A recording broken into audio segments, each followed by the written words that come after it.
Dénombrer les insectes dans un champ, un travail de fourmi.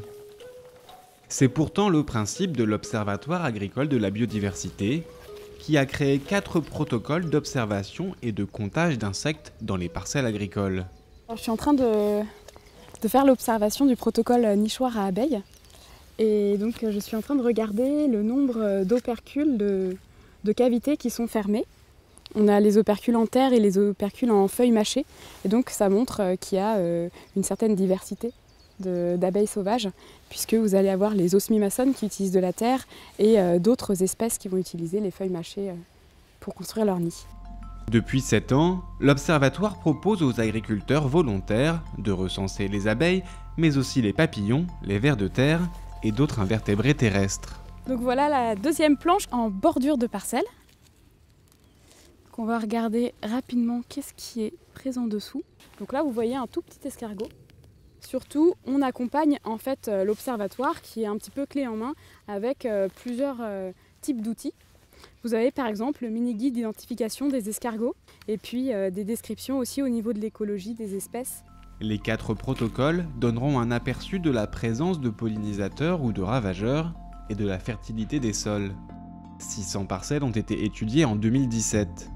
Les données permettront de suivre l'évolution de la biodiversité et de faire le lien avec certaines pratiques agricoles. Par exemple, l'effet du travail du sol sur les vers de terre, avec des abondances de vers de terre observées dans les placettes, moindres quand on a un travail du sol fréquent et assez profond. Autre conclusion de l'Observatoire, une flore plus diverse aura un effet sur le nombre d'espèces animales dans les champs. Des résultats vraiment forts dans l'Observatoire, ça va être l'importance du paysage et du territoire autour de la parcelle observée, de la parcelle étudiée, notamment pour les papillons qui sont présents à plus de 59% dans les mosaïques d'habitat par rapport au paysage homogène, et c'est plus de 36% pour les abeilles.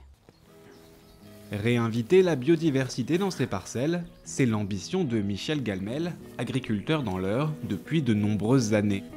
Les fourmis. Les protocoles de l'Observatoire le confortent dans cette démarche. L'OAB m'a apporté des choses très intéressantes. Le fait qu'on peut produire, mais produire que la plante seule, ça ne peut pas être pérenne ni viable. Par contre, si on tient compte de cette plante dans son environnement, les retombées sont très positives. Michel Galmel a notamment planté des haies et ne tombe plus ses vergers. Les bénéfices ne se sont pas fait attendre. Et dès que ont eu un certain volume, je n'ai plus mis une goutte d'insecticide sur mon verger. Je vois des attaques de pucerons cendrés, toujours, je n'ai pas tout éradiqué bien évidemment, mais par contre on voit les cifres, les coccinelles qui viennent s'occuper du dossier. L'agriculteur mise maintenant sur une mosaïque d'habitat, notamment grâce à l'agroforesterie, pour attirer encore plus de biodiversité.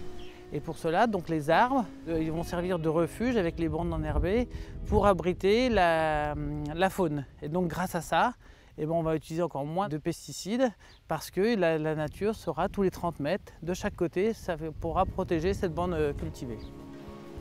L'Observatoire souhaite étendre le nombre d'agriculteurs et de parcelles suivies, un moyen de retisser le lien, parfois fragile, entre agriculture et biodiversité.